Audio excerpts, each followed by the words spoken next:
இப்போ நம்ம சப்ராக்ஷன் பார்க்க போகிறோம்.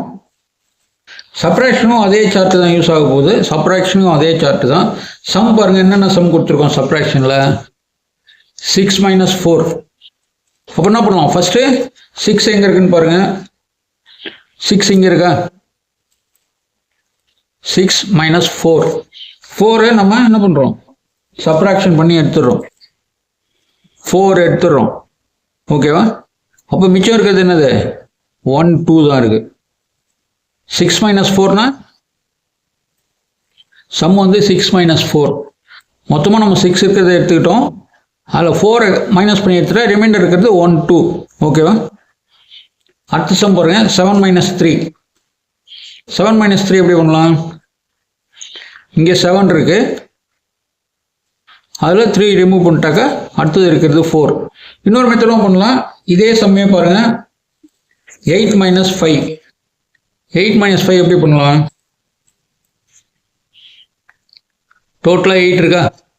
இப்போ 5 மைனஸ் பண்ணும்போது என்ன பண்ணணும், 1 2 3 4 5 இது வரைக்கும் மைனஸ் பண்ணுறோன்னா என்ன பண்ணலாம், அதை கட் பண்ணி எடுத்துடலாம். எடுத்துட்டா ரிமைண்டிங் என்ன இருக்குது, 3 தான் இருக்குது. இந்த ஸ்கேல் கூட யூஸ் பண்ணால் நம்ம சப்ராக்ஷன் ஈஸியாக போட்டுக்கலாம். வேறு ஏதாவது சம் எடுத்துக்கோங்க.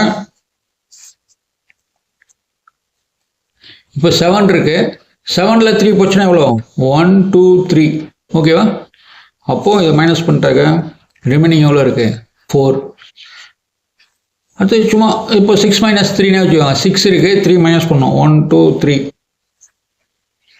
ஓகேவா? இதுக்கப்புறம் மொத்த சப்ராக்ஷனில் இருக்கிறது இதுதான். டோட்டல் சப்ராக்ஷன் நம்ம ஃபிங்கர் வச்சு போடுற சம்மு சப்ராக்ஷன் போடுறோம்னா டோட்டலாக இவ்வளோ தான் இருக்குது நம்ம சப்ராக்ஷனு. ஓகேவா?